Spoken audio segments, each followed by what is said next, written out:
I'm Margo here. Thank you for tuning in. Today we are going to learn how to, or I'm going to show you how I make my wigs on a sewing machine.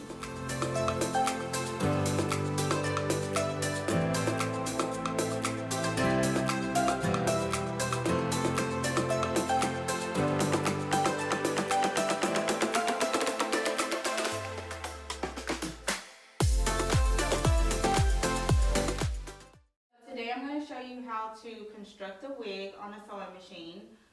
I've been a wig maker for about 5 years now. It's one of my specialties. I really enjoy doing them for several reasons, but today we're just going to go step by step on how to make a wig the way I make it. Okay, so the first thing that we are going to do is do our measurements and our track placement. This is the cap that I use. It's a ventilated cap. Has the plastic at the back, which you will remove once the wig is complete. You want to put, I don't have a client's head to measure, but if I did, let's just say average size of someone's head is going to be about a 21. Just want to take it all the way around. Let's just say my client's head is about a 21. I try to get it as close as possible when I am measuring, because that is the whole point of doing a customized wig. We take measurements from the client's head and then we placed it onto the wig block using the wig cap. Then we're going to take the cap. I always like to go from the back because then I can adjust it as I measure, as I take down the rest of my measurements.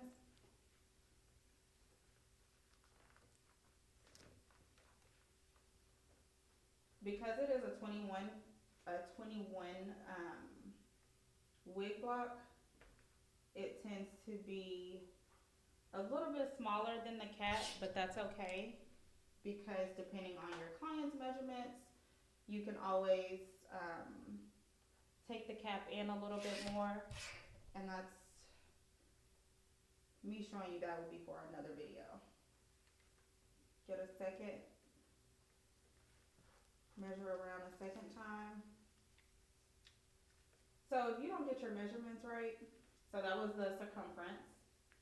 Now we're going to do front to back, anywhere between where the tag is and at the bottom of the cap. Then we're going to do temple to temple. It's a little bit less than 16. We'll do the nape, which the average size of someone's nape is always between 4 to 6. You have these little guidelines to go off of, because that's about where you want your cap to hit on your client's ear. So I measured at a 14. But keep in mind, this isn't the real measurements of anyone's head. This is just the average cap size. Okay, so once you have your cap placed on the wig block, you got all your measurements down, you want to take, today we're going to be using a closure, a 5x5 closure, and place it a little bit above the cap, maybe half an inch.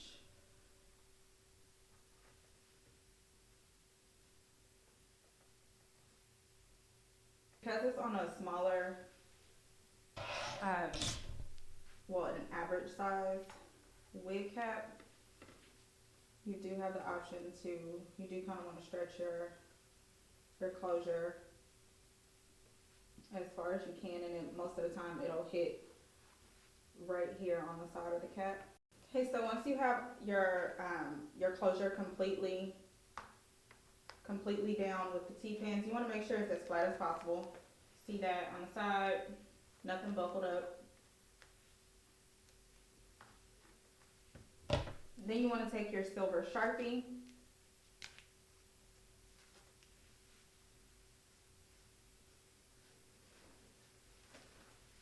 and you want to trace your closure.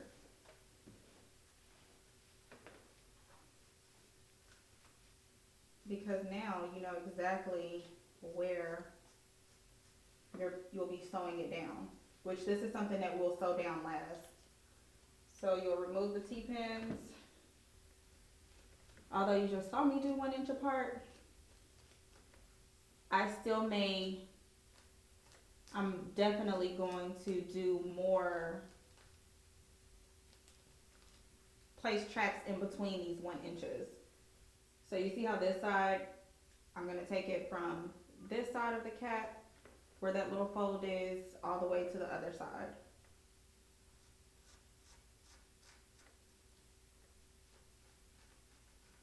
One thing that I try to make sure when it comes to my clients' wigs is just neatness. I think neatness goes a long way. That's it. Keep in mind, even with these guidelines, if you feel like there should be hair in between or more hair added, you can do so. But the guidelines just help you stay on track and help you stay neat.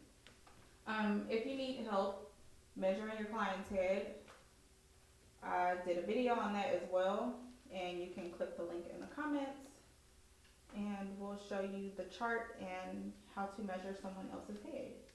This is how your cap should look when you're done. Super easy.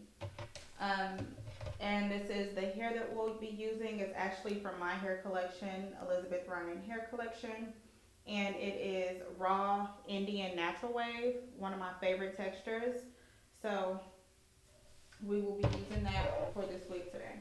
So what I'm doing right now is doubling the tracks. We are trying to get all 4 bundles in, so that just gives you more room. That just gives you more room to place your tracks on the wig cap.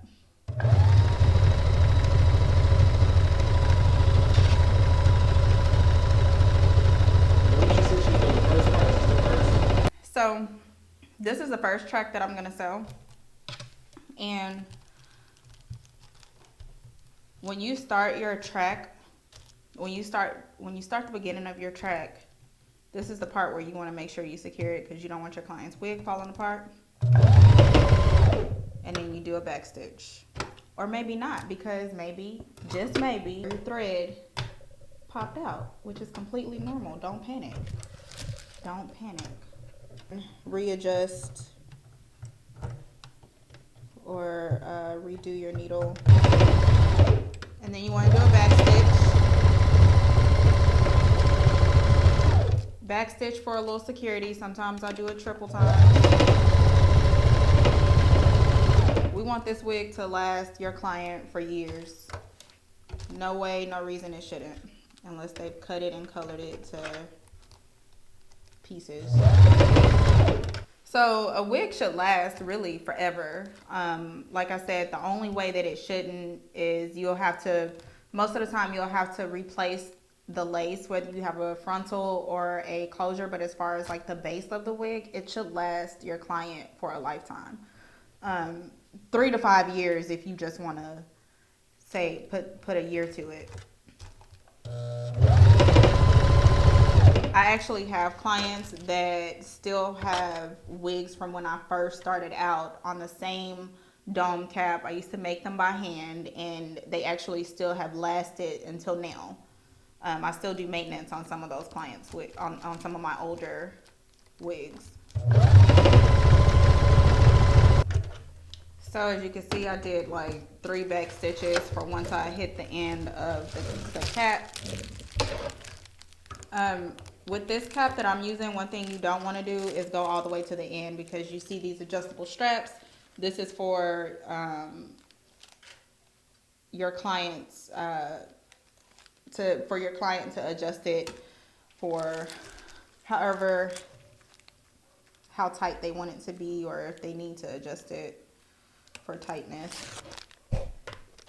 So don't forget to go in. I like to go, you can do this after, but I like to just do it for each track because I'm already cutting anyway.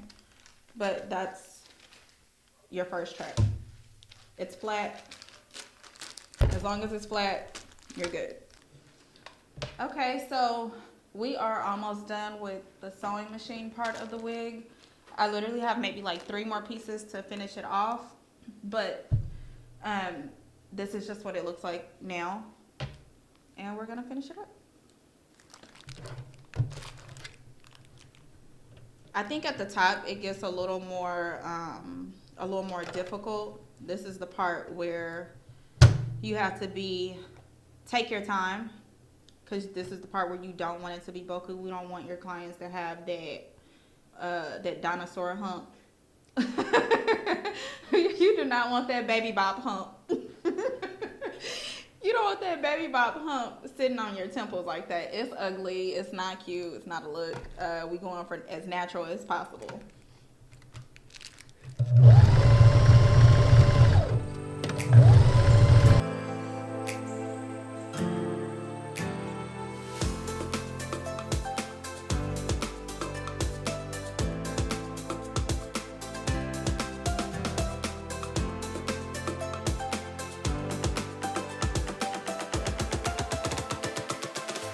Okay, so now we're about to sew the closure down to the cap. So remember those lines we created before. Now we're just going to match them up and complete the wig. It makes it so much easier to just follow your guidelines. I don't care how long I've been making wigs, my guidelines still and will always matter.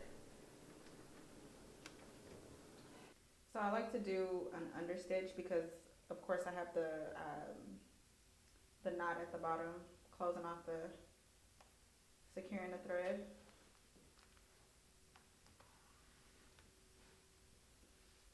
Again, you want to be as neat as possible when it comes to everything you do on your wig, because this is a custom wig, and who wants to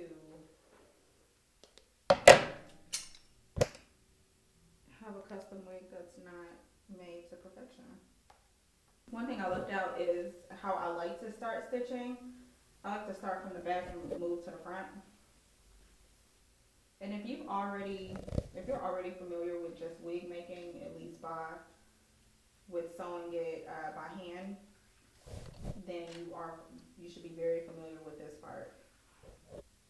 Okay, we are done, guys. Our wig is complete. Now all we have to do is take all of the stuff that we don't need out, like this little part right here. Real hairstylists know that you do not use your shears. You use your scissors.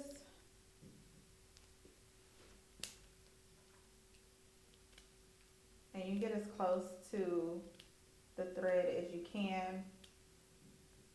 Again, something that we've been talking about the entire time is neatness. And we want to make sure our unit is as neat as possible. We want to make it look like a factory wig, but custom. It fits your head and nobody else's.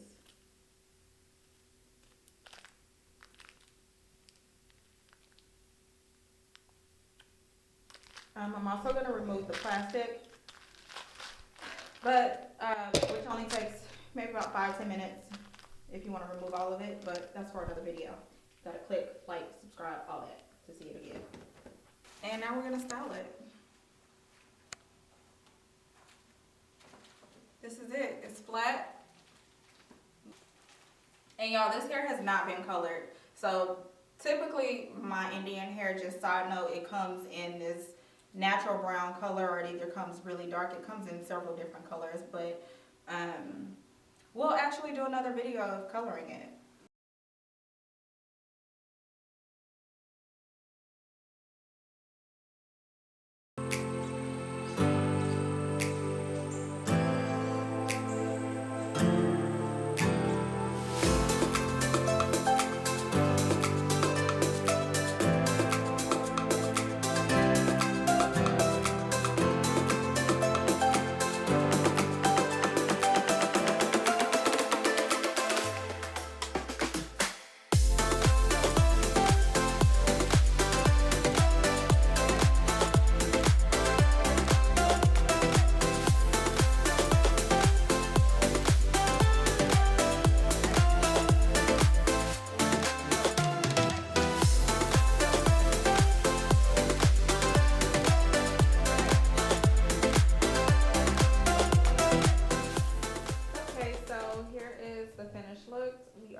done with our wig. We have styled her, we have shaped her up a little bit.